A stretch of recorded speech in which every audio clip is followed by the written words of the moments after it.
हरे कृष्णा। आज हम पौष मास के कृष्ण पक्ष की सफला एकादशी का महात्म श्रवण करेंगे।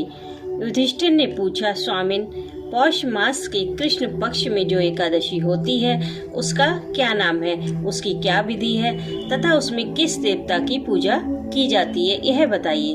भगवान श्री कृष्ण ने कहा, राजेंद्र सुनो, बतलाता हूँ। बड़ी बड़ी दक्षिणा वाले यज्ञों से भी मुझे उतना संतोष नहीं होता जितना एकादशी व्रत के अनुष्ठान से होता है, इसलिए सर्वथा प्रयत्न करके एकादशी का व्रत करना चाहिए।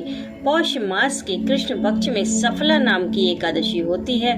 उस दिन पूर्वोक्त विधान से ही विधि पूर्वक भगवान नारायण की पूजा करनी चाहिए। एकादशी कल्याण करने वाली होती है, अतः इसका व्रत अवश्य करना चाहिए। जैसे नागों में शेषनाग, पक्षियों में गरुड़, देवताओं में विष्णु तथा मनुष्यों में ब्राह्मण श्रेष्ठ है, उसी प्रकार संपूर्ण व्रतों में एकादशी तिथि का व्रत सर्वश्रेष्ठ माना जाता है। राजन, सफला एकादशी को नाम मंत्रों का उच्चारण करके फलों के द्वारा श्री हरि का पूजन करना चाहिए और धूप दीप से भी भगवान की अर्चना करें। सफला एकादशी को विशेष रूप से दीप दान करने का विधान है। रात को वैष्णव पुरुषों के साथ जागरण करना चाहिए। जागरण करने वाले को जिस फल की प्राप्ति होती है वह हजारों वर्ष तपस्या करने से भी नहीं मिलता। नवश्रेष्ठ, अब सफला एकादशी की शुभ कारिणी कथा सुनो। चंपावती नाम से विख्यात एक पुरी है जो कभी राजा महिष्मत की राजधानी थी। राजा महिष्मत के 5 पुत्र थे। उनमें जो ज्येष्ठ था वह सदा पाप कर्म में ही लगा रहता था, पर स्त्रीकामी और वेश्यासक्त था। उसने पिता के धन को पाप कर्म में ही खर्च किया था। वह सदा दुराचार परायण तथा ब्राह्मणों का निंदक था। वैष्णवों और देवताओं की भी वह हमेशा निंदा किया करता था। अपने पुत्र को ऐसा पापाचारी देखकर राजा महिष्मत ने राजकुमारों में उसका नाम लुम्भक रख दिया। फिर पिता और भाइयों ने मिलकर उसे राज्य से बाहर निकाल दिया। लुम्भक उस नगर से निकलकर गहन वन में चला गया। वहीं रहकर उस पापी ने प्रायः समूचे नगर का धन लूट लिया। एक दिन जब वह चोरी करने के लिए नगर में आया तो रात में पहरा देने वाले सिपाहियों ने उसे पकड़ लिया, किंतु जब उसने अपने को राजा महिष्मत का पुत्र बतलाया तो सिपाहियों ने उसे छोड़ दिया। फिर वह पापी वन में लौट आया और प्रतिदिन मांस तथा वृक्षों के फल खाकर जीवन निर्वाह करने लगा।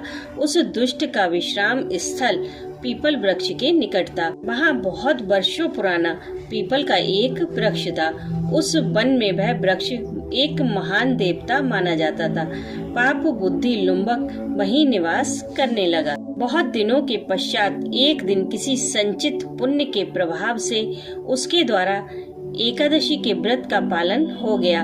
पौष मास में कृष्ण पक्ष की दशमी के दिन पापिष्ट लुम्बक ने वृक्षों के फल खाए और वस्त्रहीन होने के कारण रात भर जाड़े का कष्ट भोगा।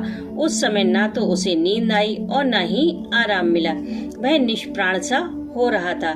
सूर्योदय होने पर भी उस पापी को होश नहीं आया। सफला एकादशी के दिन भी लुम्बक बेहोश पड़ा रहा। दोपहर होने पर उसे चेतना प्राप्त हुई। फिर इधर उधर दृष्टि डालकर वह आसन से उठा और लंगड़े की भांति पैरों से बार बार लड़खड़ाता हुआ वन के भीतर चला गया। वह भूख से दुर्बल और पीड़ित हो रहा था। राजन, उस समय लुम्बक बहुत से बेर लेकर ज्यों ही विश्राम स्थल पर लौटा त्यों ही सूर्य देव अस्त हो गए। तब उसने वृक्ष की जड़ में बहुत से फल निवेदन करते हुए कहा, इन फलों से लक्ष्मीपति भगवान विष्णु संतुष्ट हो। यूँ कहकर लुम्बक को रात भर नींद नहीं आई। इस प्रकार अनायास ही उसने इस व्रत का पालन कर लिया। उस समय सहसा आकाशवाणी हुई, राजकुमार, तुम सफला एकादशी के प्रसाद से राज्य और पुत्र को प्राप्त करोगे। बहुत अच्छा कहकर उसने यह वरदान स्वीकार कर लिया। इसके बाद उसका रूप दिव्य हो गया।